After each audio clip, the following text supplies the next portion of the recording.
Good morning. Welcome to ANZ News. It's Thursday, 26th of November. Ever closer to December. Can't believe Christmas is around the corner. The 2021 global financial experiment. We're in extraordinary times right now. It's not an unusual statement to hear this year, but it is now made for very different reasons. In financial terms, the word unprecedented has been oft used, but almost exclusively in the negative context. Biggest recession, biggest money printing program, biggest deficits, lowest interest rates, and these have been the norm. However, the times have more recently turned to some unprecedented positive news, like the Dow Jones breaching 30,000, Wall Street at all-time highs, biggest GDP jump, best November on record, etc. These seem incongruous at best and outright baffling to most. Whilst, yes, the news is awash with vaccines and smooth US presidential transitions, these are not the silver bullets to a much larger problem. The paradox could be observed in our store at Ainsley.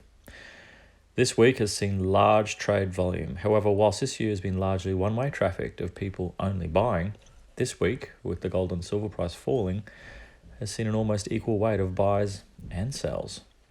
To be fair, there's been a lot of rotation from languishing metals into flying crypto, and the conversely, crypto profits into undervalued metal. Clever. Through Ainsley Wealth. That's our second business, if you don't know about it, that focuses on cryptocurrency and can also exchange bullion to crypto and vice versa, providing that seamless swap service. However, there's also been a large contingent buying into the it's all fixed narrative and selling their metal for cash. Conversely, those looking beyond the headlines are taking the opportunity to buy the dip, and large trades have been flowing in.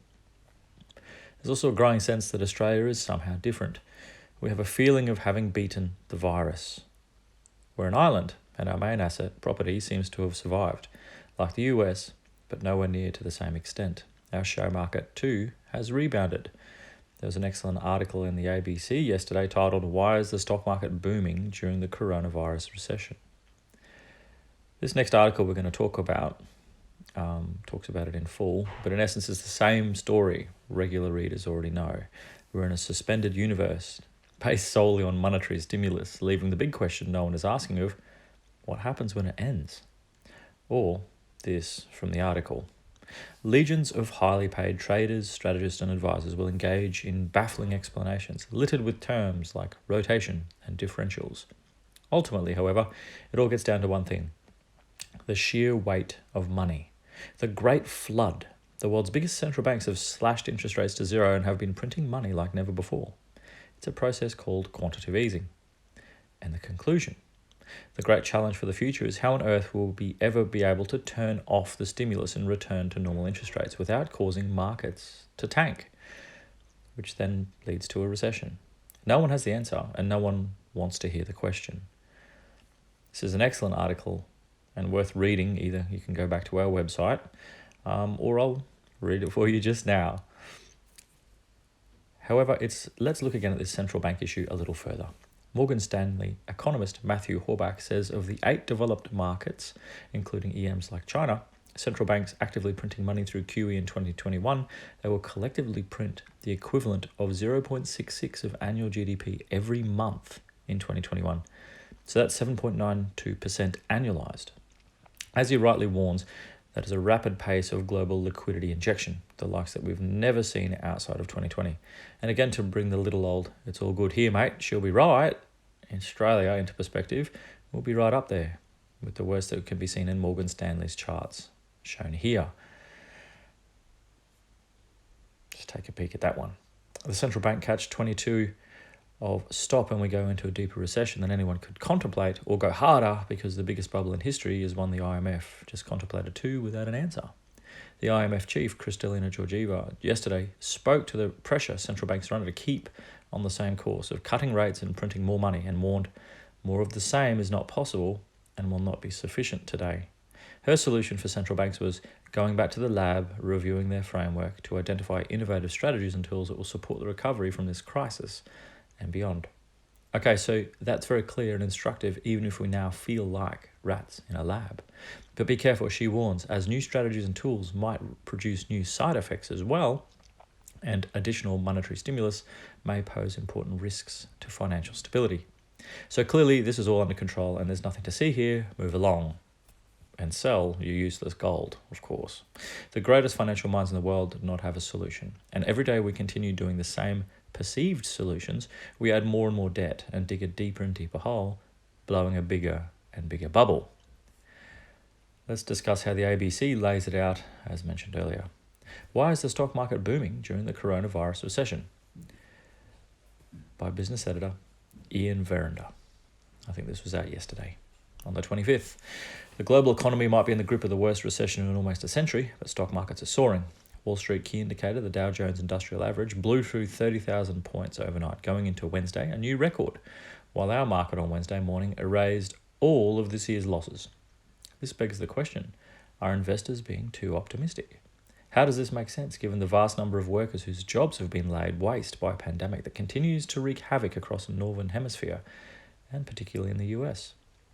In the aftermath of the 1990s recession, stocks were in the doldrums for years. The global financial crisis of 2008 saw share prices plummeting new lows for almost 2 years. Not this time. In February, as the Australian market tanked, falls that accelerated in March, seasoned investors were stunned by the ferocity and speed in which fortunes were erased. But rather than bounce around for a year or two or even a month, the nadir lasted just one day. From March 23rd, Australian stocks have been on the rebound, just as they have on exchanges across the globe. The reason is as simple as it is complex. Legions of highly paid traders, strategists and advisors will engage in baffling explanations, littered with terms like rotation and differentials, of course. Ultimately, it all gets down to one thing, the sheer weight of money. The Great Flood. The world's biggest central banks have slashed interest rates to zero and have been printing money like never before. It's a process called quantitative easing. Essentially, central banks, including our own Reserve Bank, buy government bonds or debt in the open market. That helps lower market interest rates and pumps cash into the economy. They dabbled in the practice around the turn of the century in an effort to drive down the value of their currencies, then kicked it into overdrive during the GFC. By 2012, with the Western world's central banks holding close to $8 trillion in government bonds, corporate debt and mortgage securities, fears began to grow as to how the process could ever be unwound. No one has ever quite figured that out. And what has occurred in the meantime is that whenever there is a problem, either in financial markets or the real economy, they resort to ever more financial stimulus. Central banks now own $24 trillion in financial assets, and that doesn't include the People's Bank of China, which has been going hell for leather with the money printing caper. All that extra cash has to go somewhere. Some of it is borrowed for legitimate investment, but a very large portion of it finds its way to financial markets and real estate. This time around, governments have jumped in on the act. With global interest rates at zero, they ditched their long-held attachment to austerity and decided to spend their way out of a recession. So, where to from here? For the past month, investors haven't been the slightest bit interested in bad news. A much tighter than expected result in the US election didn't faze them. Donald Trump's refusal to concede defeat and the potential threat that posed was largely ignored. Even a huge resurgence in the pandemic across America was tolerated. Warnings from the International Monetary Fund that economic recovery appeared to be slowing were brushed aside. Joe Biden's win, however, was greeted with enthusiasm. Donald Trump's decision to allow transition was a trigger for a huge splurge, and the prospect of 3 vaccines, which will be available for widespread use in 2021, sent traders into a frenzy. This November is shaping up to be one of the best on record. Just a few weeks ago, the world's biggest central banks upped their cash injection programs. Coincidence, maybe? It's not as though central bankers deliberately set out to push stocks to the moon. It just happened as a byproduct. What they wanted to do was inject cash into the system and lower rates so businesses and individuals could borrow and invest. That was supposed to create jobs and get things ticking along. But they've created a Frankenstein. They now can't afford for stocks to plunge, even if markets are hugely overvalued. That's because of something they call the wealth effect. If we feel wealthy, we spend more, which is good for the economy. And if stock markets and housing are rising, those with assets certainly feel a lot more wealthy.